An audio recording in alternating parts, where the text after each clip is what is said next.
I'm John Moore, and I'm here with Alexandrea Mellen to talk to you about our research into the security of Square Inc.'s mobile card reading device, the Square Reader.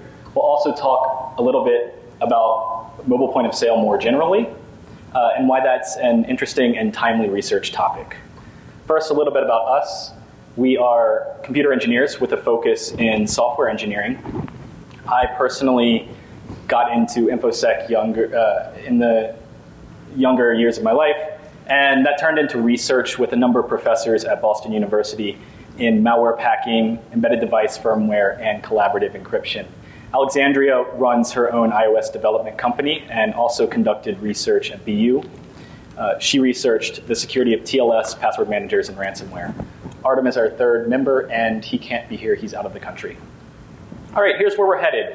We're going to start off with a little bit of motivation and talk about mobile point of sale. Then we're going to jump into the specific vulnerabilities we found in the Square Reader.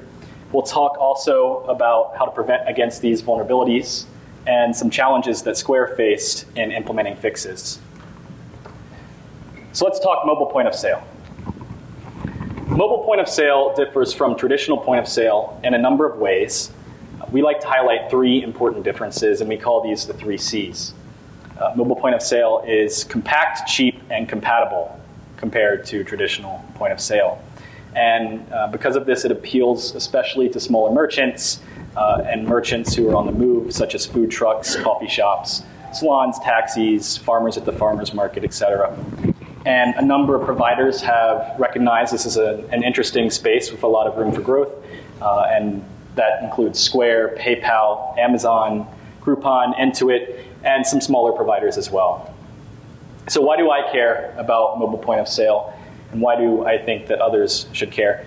Well, we've seen a lot of new hardware and software coming out in the last 5, 6, 7 years, and it's compact, cheap, and compatible. So it faces challenges such as stricter size constraints, lower hardware budgets, and having to interface with phones that are usually used for purposes outside of transaction processing, in addition to transaction processing, which makes it harder to secure these new payment devices. And the hardware and software is coming from lots of different providers. It's not just Square, and each provider usually rolls their own solution to this problem. Also, the hardware and software is being rapidly adopted. We've seen a lot of growth in mobile point of sale market, and we'll talk about that in a second. But the kicker here is that these devices are handling sensitive credit card information of customers. And all of this combined together kind of creates this potential recipe for disaster. And that's why I think everyone should care about mobile point of sale. Square says that we protect your data like our business depends on it, because it does. This is a testament to the fact that the reputations and livelihoods of the provider companies depend on the security of their data. So the providers care, of course. The customers care. They don't want their credit card information stolen. And we as InfoSec professionals care because it's our job to secure these companies' data. All right, so we recognize the state of things, the state of the market and the potential here, and we decided to take a look. And why did we choose Square? Well, a couple of slides ago I said rapid adoption. Square is one of the largest providers that we've seen. It processes tens of billions of dollars that's US dollars, in transactions every year now, and upwards of 100 million in a single day. The company's valuation has increased 100-fold over the past 5 years or so, and they've processed over 1 billion transactions to date. At the same time, Square is not an easy target. They have a bug bounty program where they've closed a couple hundred bugs since its inception. And so we expect that given its size and its bug bounty program, that vulnerabilities we find in Square might easily apply to other providers, and furthermore, that vulnerabilities we find will impact a lot of people in the market. All right, so how exactly does the Square Reader work? In case you haven't seen it, it's the device you see here to the right. It's a dongle that plugs into your phone's audio port, and it has a magnetic head, just like you'll find in a tape player or tape recorder. When you run that head over the magnetic strip of a credit card, the varying magnetic field on that credit card stripe will produce a varying voltage across the leads of the head, which can then be decoded into bits that represent the credit card information. You can see here at the bottom a waveform from the beginning of a swipe. And it works very much like a microphone. It's just audio, essentially. And so by outputting that voltage to the microphone port, the Square Register app or another app can decode it into credit card information. Now, earlier models of the reader, the second version, and this is an unencrypted one, they contain no active components, no integrated circuits. So it's essentially a magnetic head connected directly to the headphone, the microphone input of a phone. And later models, in the middle is the version 3, or we call it the S3. These have active components that amplify and encrypt the signal. So the phone actually sees an encrypted version of the swipe, and the waveform is not coming directly from the magnetic head. And on the right is the S4, the most recent version of the Square reader, and that's what we'll be talking a lot about today. All right, let's move on to discussing the actual vulnerabilities we found. I used the word unencrypted a couple of slides ago, and hopefully that raised a few red flags because these earlier models of the Square reader are in fact insecure. If you are connecting a magnetic head directly to the microphone input of a phone, then the raw credit card information, those encoded bits, are going to be exposed to anything that can get in the middle of the headphone input and the official Square Register app and Square servers. So this includes anything listening in on the audio channel, and also any apps that might impersonate the official Square app. And this is a problem that was pointed out to Square by a number of companies a while ago. And Square's response was to implement encryption, and they deprecated the old readers in the process and said that they're no longer supported. And it turns out that we found this was not true up until just a month ago, that you could use any of the older models of the Square reader with the Square Register app and still process transactions. And we found that to be a problem, given the potential for the man-in-the-middle attacks. All previous readers continue to be secure for daily use. Square claimed this on their website up until May of this year, despite the fact that they had discontinued and deprecated the older unencrypted readers many years ago, and even the initial encrypted reader a year ago. So this claim can really violate the trust, which is sometimes blind trust, that consumers have in these companies. And it's important to be aware of the claims that you're making if you're offering payment solutions. Next up, we looked at replay attacks. So whenever you swipe the card, it produces essentially audio, right? And the question is, can we record that audio and play it back multiple times to the Square app to initiate transactions multiple times with the same swipe?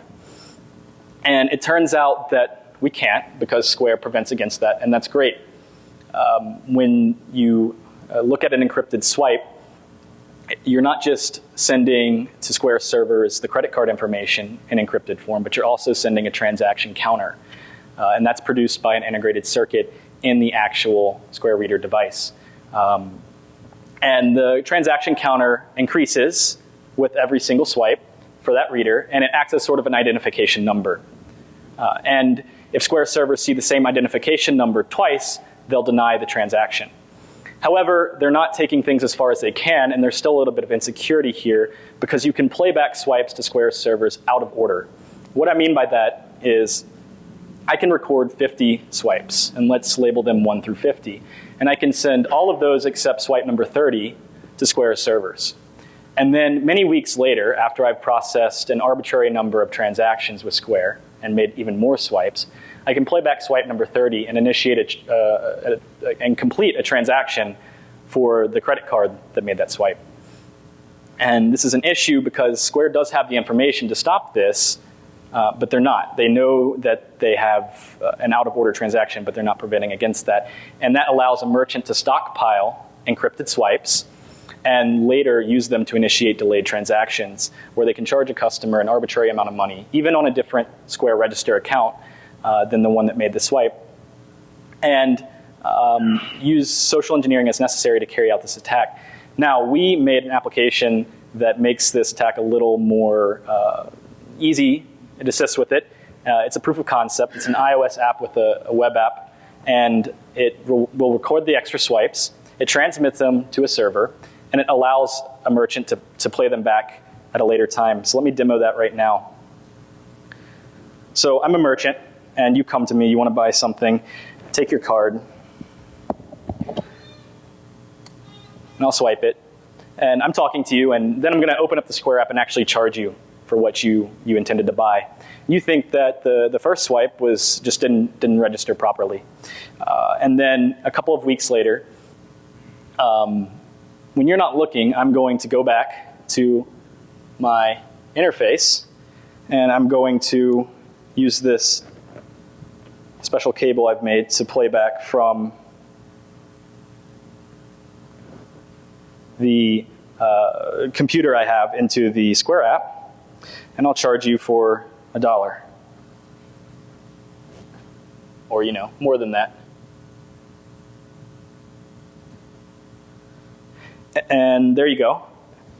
It'll actually still allow the transaction. And we've tested this for many weeks after the swipe has actually been made, and after having taken a bunch of other swipes between the time that it was made and the time that we processed the transaction.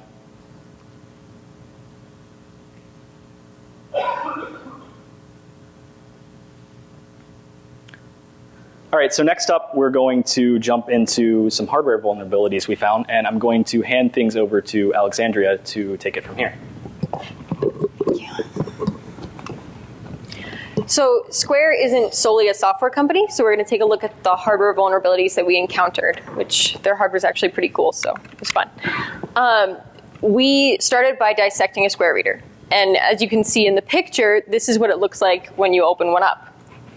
There's a ribbon cable that connects the, here I can point to it from this side, but it's not very noticeable. Anyway, there's a ribbon cable that connects the headphone jack to the magnetic head reader, which is in the middle, and at the bottom right is the encryption chip. Now, Square claims quite frequently in articles and on their website that they have point-of-swipe encryption. But as we can see from this image, that's not exactly true. At best, they can claim that they have point-of-swipe adjacent encryption because the encryption chip is not directly at the point of swipe on the magnetic head. And this is where the vulnerability we encountered lies. We did a hardware encryption bypass. We started by breaking open the Square reader. It has a tamper-resistant casing, which makes it temporarily fairly difficult to get into a Square reader until you have a little bit of experience with it without making any damage to the outer casing. Then we initiated a two-phase system. You start by putting a jumper connection at the two top contacts. There are actually a set of contacts in the top right-hand corner that you can probe with a voltmeter and see what parts of the circuitry they connect to. And if you take the two at the top, then you can bypass the encryption chip except for a little bit of background noise. In order to get rid of this background noise, all you have to do is either crush the encryption chip or crush one connection on the back of the ribbon cable.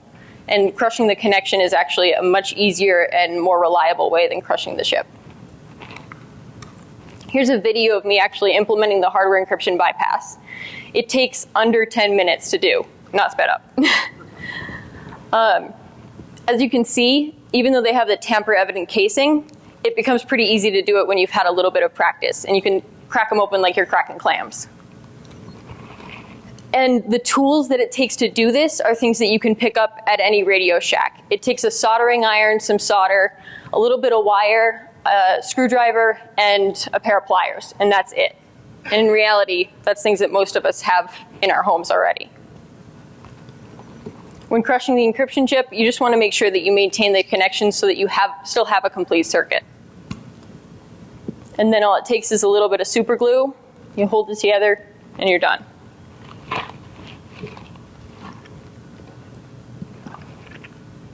And it looks exactly like an encrypted version 4 Square reader, but it's unencrypted.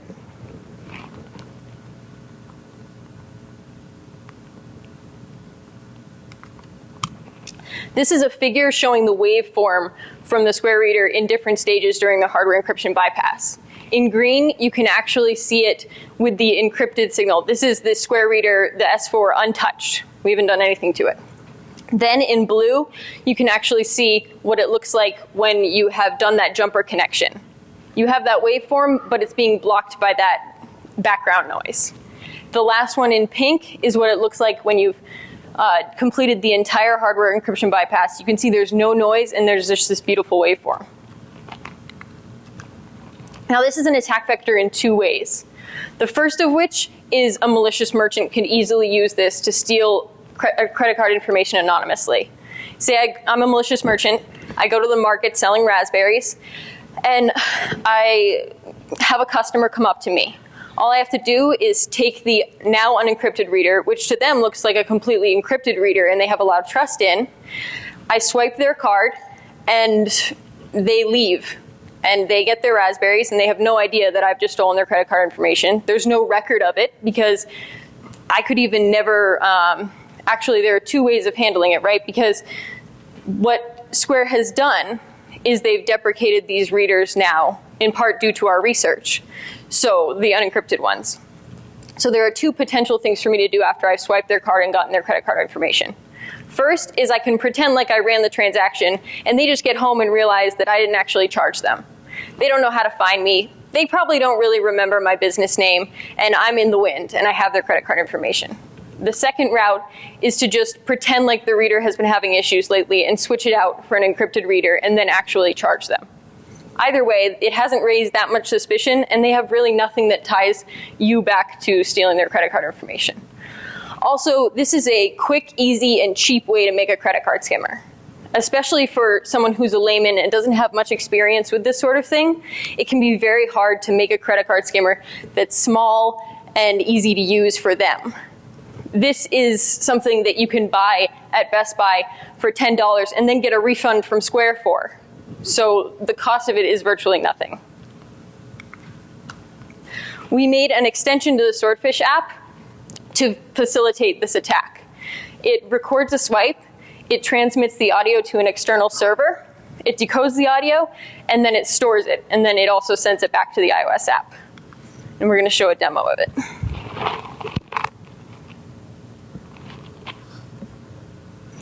So here it is. A lot of you in the front row can probably see that it looks exactly like the latest model Square reader.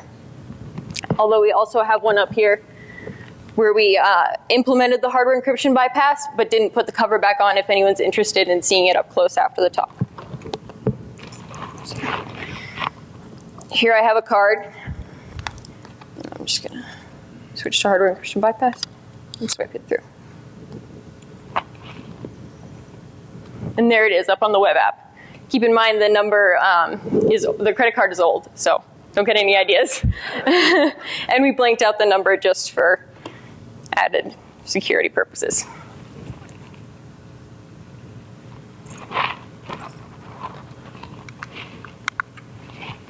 So we're going to talk a little bit about countermeasures. And these countermeasures don't really just pertain to Square. They can pertain to any company working in this area or in a lot of other areas as well. The first thing for the software attack that's really important is to remove the claims of the old model security. If you know your product isn't secure, then you shouldn't be claiming it is. That's the bottom line. They should also enforce the deprecation of the old models. Instead of just saying it, they should implement it and make sure that it is bulletproof. Beyond that, you should definitely make sure that your products are easy to deprecate in case security issues come up. Implementing risk signals will help to prevent fraud so that you can easily alert your customers and you can be easily alerted that something isn't going quite right. Also, it would be important for this to decline the stale swipes based on a transaction counter. So if it's not monotonically increasing, don't let it happen. On the hardware side, again, enforce the deprecation. It's very important. It doesn't automatically resolve the issue, but it makes it a little bit harder, as we've seen, for a malicious merchant to utilize this tactic. Additionally, what would really help solve this problem 100% is just to move the encryption chip directly to the magnetic head and then pod it as an assembly. In that way, you wouldn't be able to crush the encryption chip or remove the encryption at all without destroying the magnetic head and making it useless. We disclosed these reports to Square in December of 2014 and received mixed results. On the software side, like I said, we reported it in December of 2014 and they triaged the issue and told us they had a transaction counter in January of 2015. They looked into recognizing the count out of order and denying those transactions, but found that it was difficult because multiple data centers can be hard to sync with race conditions. And also, they have a special thing for merchants where they actually let them use the readers in offline transactions and with different Square Register accounts. So that can make it hard to make sure that they're monotonically increasing. They implemented all but one of the suggestions that we have made here, the declining stale swipes based on a counter. They removed the claims of the old model security in May, and then by July enforced the deprecation. They had implemented risk signals, but they're still not declining stale swipes. This is understandable on a minute-to-minute kind of basis, but when it gets to the point of weeks or months, it doesn't make as much sense and leaves open a huge security hole where, why exactly would a merchant need to play back a swipe after a month's time or 2 months' time? They probably want their money. The hardware side, we were not as fortunate. We're already aware of the possibility that someone might tamper with our readers in this way. This attack allows any malicious merchant to collect credit card information anonymously from their customers, using Square's best and latest equipment, yet, to the best of our knowledge, they have no plans to fix this issue. A few sound bites we hope you guys take away from the talk. We've identified software and hardware vulnerabilities that are separate attacks. And we really hope that you take away from it that mobile point of sale is a rapidly growing and really interesting area that has the potential for a lot of security vulnerabilities that have yet to be explored. Especially as we start moving away from the magnetic stripe and into contactless payments, there are a lot of vulnerabilities to be explored there. We want to thank everyone for coming. A big thank you to Professor Ari Trachtenberg, who's in the audience today, for all of his support. And please complete the speaker feedback surveys. If you have any questions, feel free to stick around. Otherwise, feel free to go. Thank you.